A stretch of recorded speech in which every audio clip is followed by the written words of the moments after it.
Hello, writers, and welcome to session 15, a day for editing.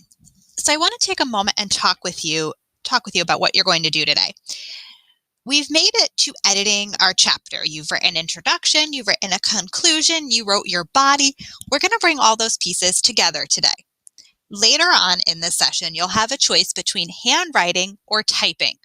This is the last day, this bend, we are going to work on your second research animal.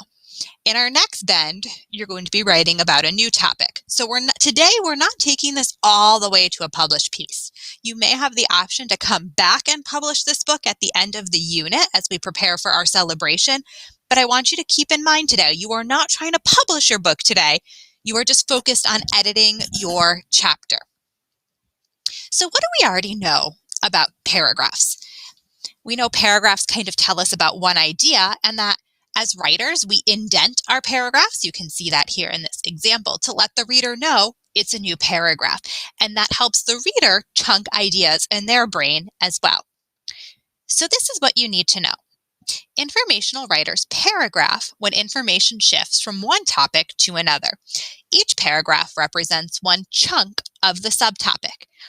By adding paragraphs, informational writers can notice when some paragraphs are underdeveloped, so that kind of means maybe you need to add more to some of your ideas, and then revise them. So before we dive into this work together, let's take a look at what Moby and Annie have to say about paragraphs.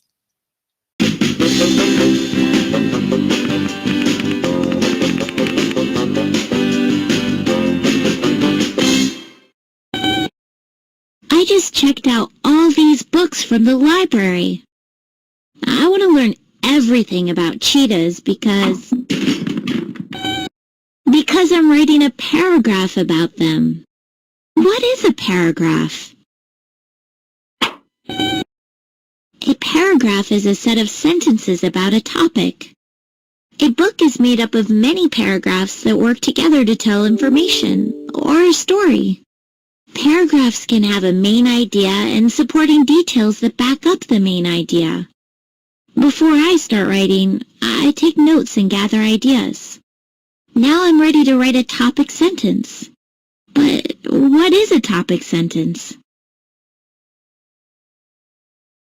Well, the topic sentence is the sentence that tells you the thesis, or the main idea. It tells what the whole paragraph will be about.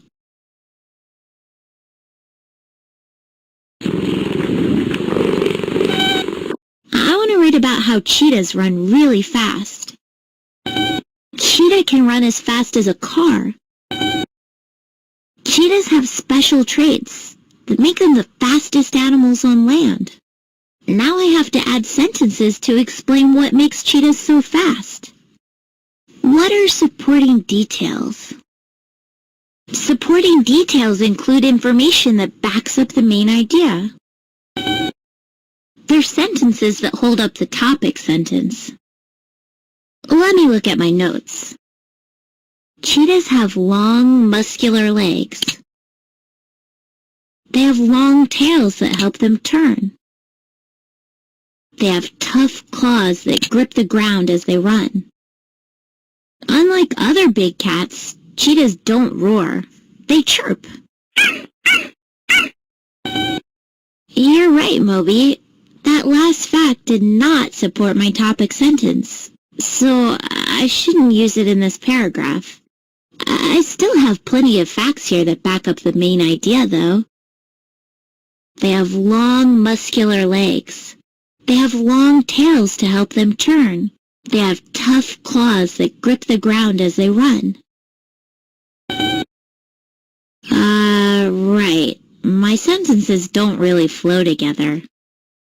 I can use transitions, which are words that help connect ideas together. Like first, second, third, then, also, and for example. Let's see. Cheetahs are the fastest animals on land because they have special traits. For example, they have long, muscular legs. They also have long tails that help them turn. Finally, they have tough claws that grip the ground as they run. Great. Now there's just one more sentence I have to write. What is a closing sentence? A closing sentence sums up the paragraph.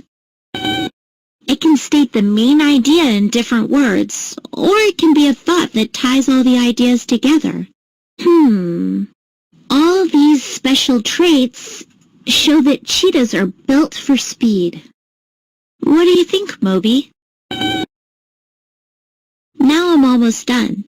The last step is to proofread my work and make sure I don't have any spelling or grammar mistakes. Hey, Moby, can you look over it too? Moby?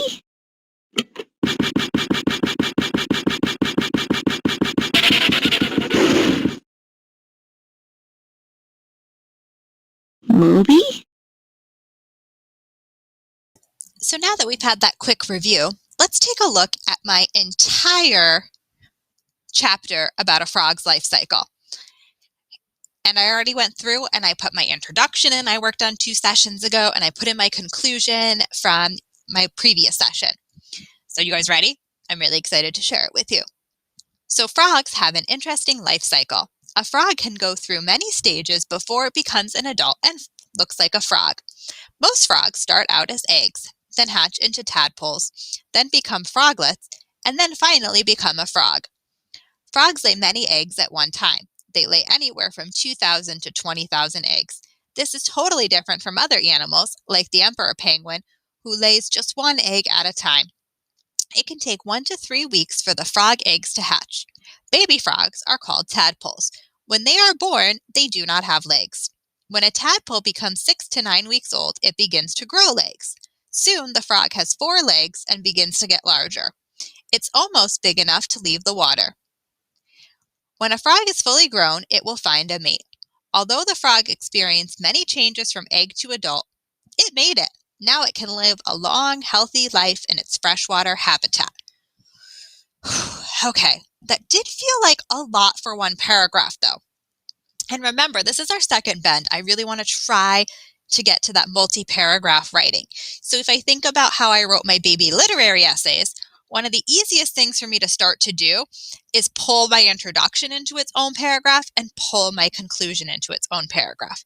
Then I want to go through my text and see if I can find some natural breaks to make my paragraphs. I feel like I'm kind of talking about their eggs, and if it's their life cycle, I'm going to want to start with the egg and end with adulthood.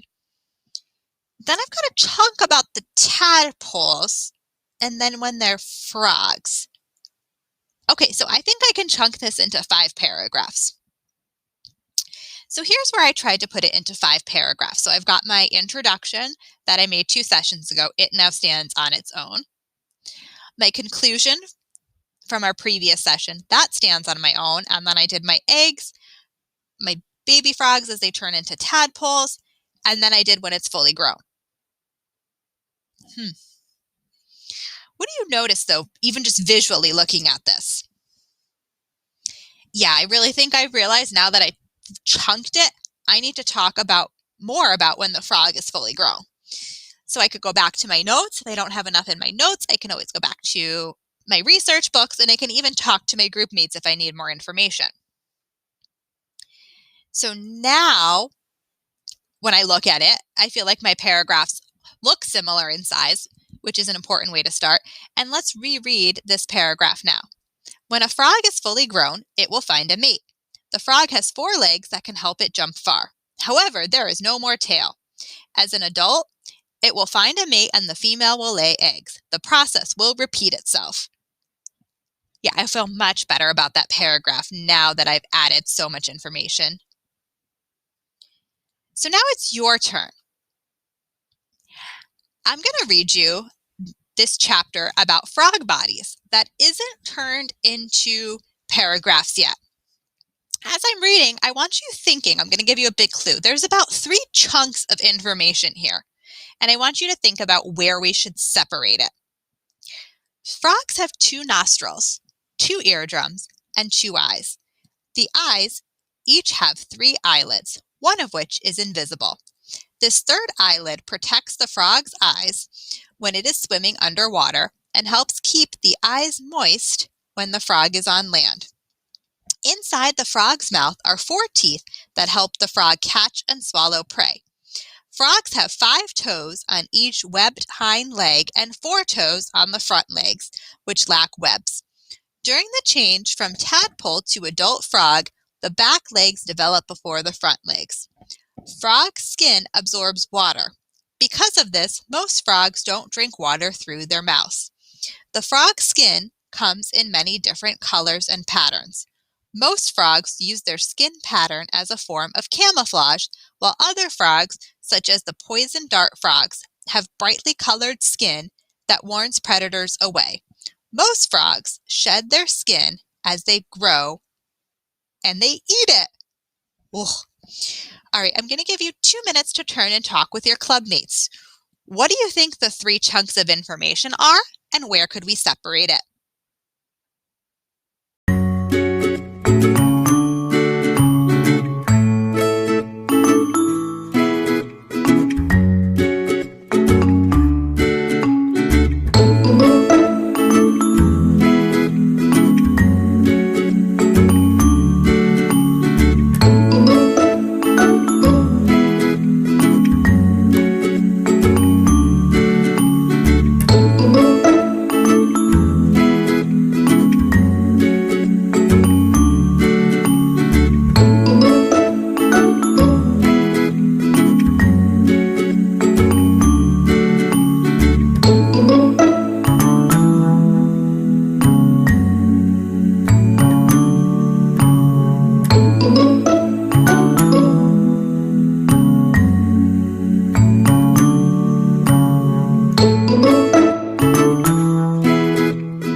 So this is how I thought to chunk it out. I did a paragraph talking about the head, a paragraph about the legs, and a paragraph about the skin.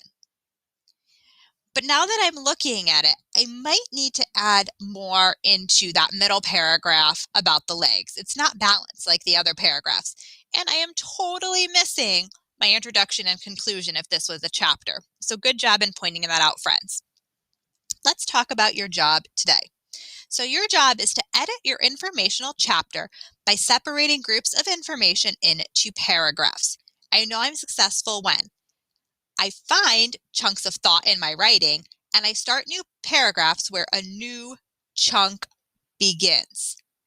And don't forget, if a paragraph seems too small, this is your opportunity to add to it. Now let's take a look at the 2 options you have for where you're going to write your revised and edited chapter today. Your first option is here in your writer's notebook under session 15.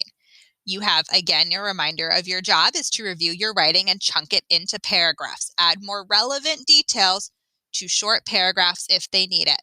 And as you turn past this page, you'll have a whole section for revision. You can also choose to type your writing. Let's take a look at what that's going to look like.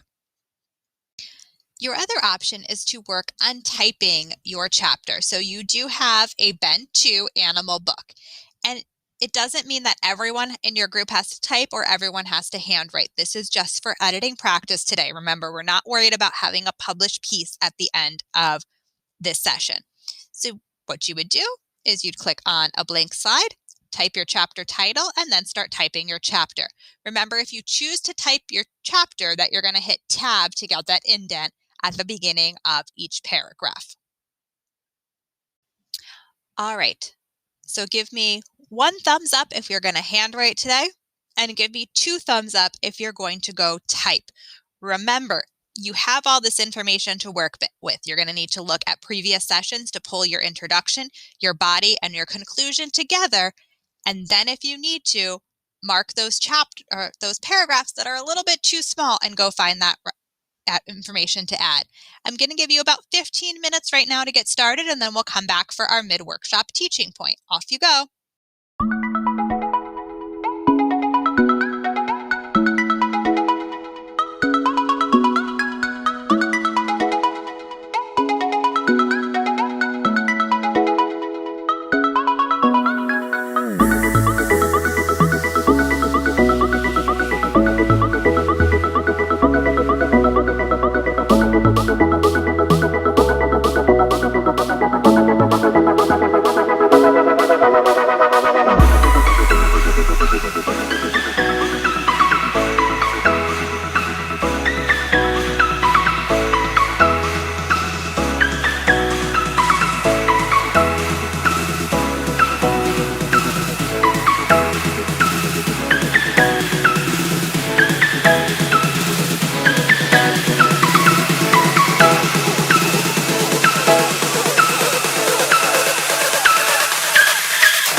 All right, writers, let's pause for a minute and talk about headings.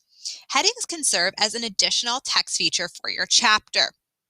In our next bend, we're going to be talking about all sorts of text features we can add, but this is a really quick, easy one to help your readers understand your writing. So if I go back to my frog's life cycle, I didn't put a heading for my introduction. We know that's my introduction.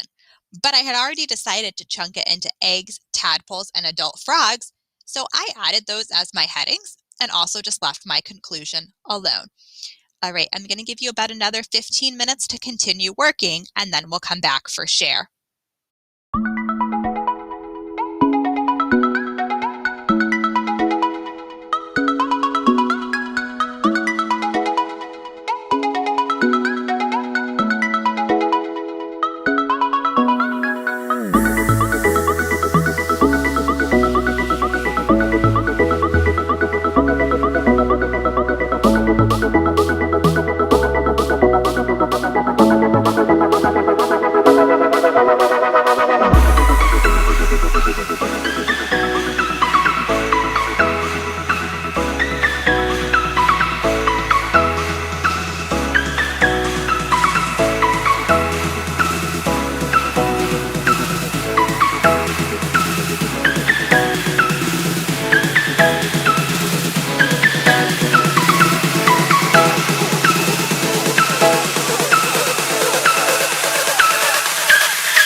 Writers, you have made it to the end of our second research bend. Give me a nice lounge cheer. Big round of applause. I am so proud of you. Let me hear you. Awesome job. As we moved into this bend, I asked you all to set a small goal for yourself. How are you doing with your goals? Let's take some time to share those out, and I'd also love to hear some of the things you added to stretch out those paragraphs. Awesome job with Bend 2, writers.